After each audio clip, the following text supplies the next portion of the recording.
Koko teman-teman. Kali ini saya akan berbagi pengalaman mengenai kendaraan yang sudah saya miliki selama 3 tahun ini.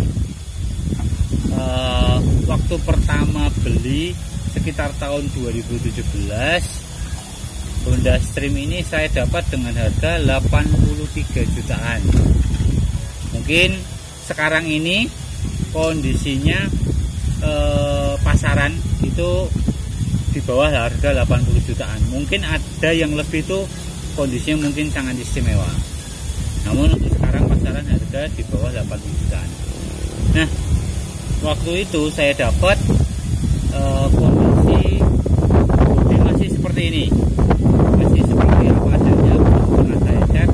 Namun untuk yang mesin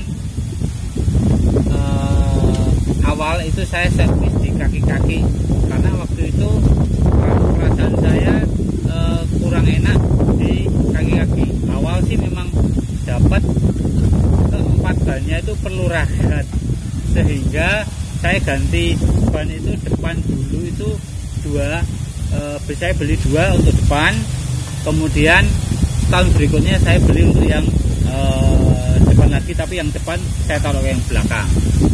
Kemudian setelah setahun itu ragat cuman di kaki.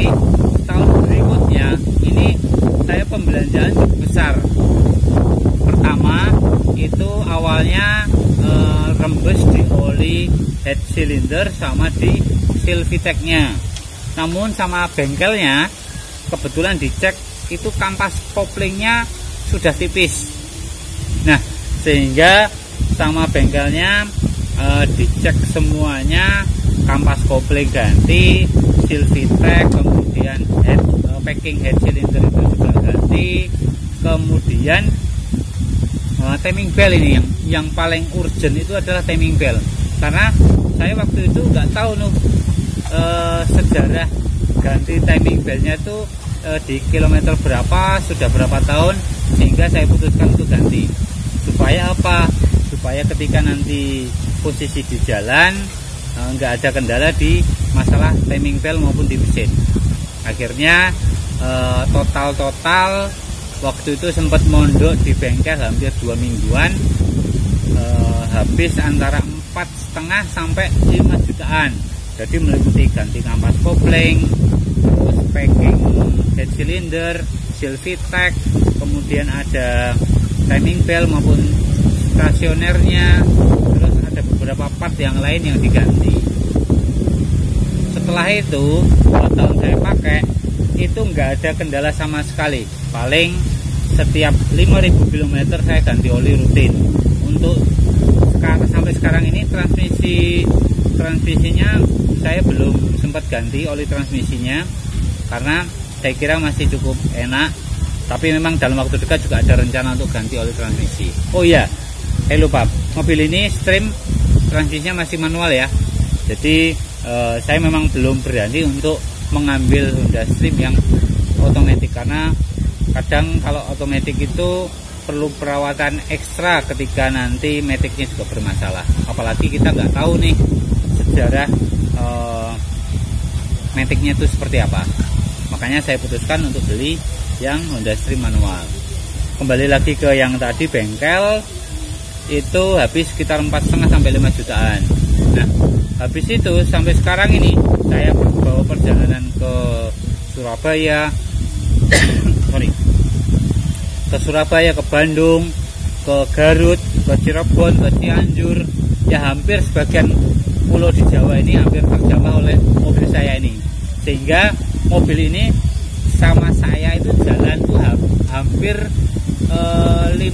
mungkin 50.000 lebih lah, dari yang awalnya 168 sampai sekarang ini sekitar 220-an ribu sekian.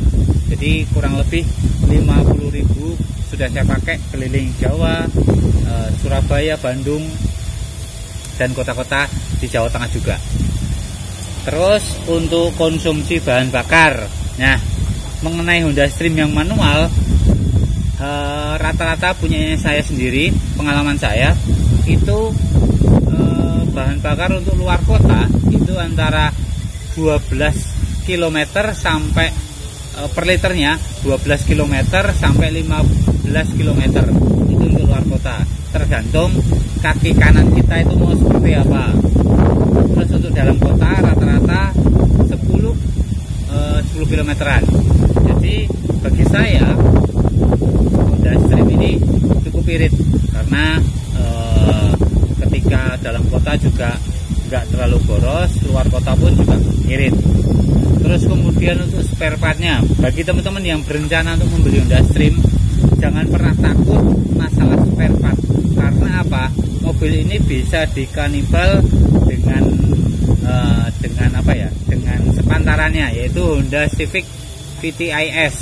Karena dari basic mesinnya ini sama persis, nggak ada beda. Paling beda-beda cuman di timing belt atau mungkin di hal-hal kecil lah, jadi nggak terlalu signifikan. Terus untuk pajak nih, pajak terakhir kemarin barusan saya pajak di bulan Juni tahun ini 2020, itu saya habis pajak sekitar 1,9 juta, ya 2 juta kurang dikit lah. Jadi untuk saya mobil ini sudah menemani saya cukup lama, nggak ada kendala di jalan, nggak ada kendala apapun ketika saya mengendarai di jalanan. Paling ya nyerempet-nyerempet dikit pacar lah ya karena kadang nyenggol sana nyenggol sini, sehingga bumper pun ada lubang, ada goresan. Ya nantilah sekalian kalau ada dana saya akan berencana menyiram mobil ini. Oke, itu aja sih sedikit ulasan dan pengalaman saya menggunakan Honda Stream tahun 2002 cc 1700 transmisi manual. Nah, silakan teman-teman bagi yang berencana meminang Honda Stream, jangan pernah takut, jangan pernah khawatir mengenai underdeal maupun spare partnya. Untuk bahan bakar juga cukup irit, pajak kisaran 19 sampai 2 jutaan. Itu aja ulasan mengenai Honda Stream mobilnya saya. Jangan lupa kalau ada hal-hal yang ingin ditanyakan, sampaikan di kolom komentar. Jangan lupa subscribe, like maupun komen. Terima kasih.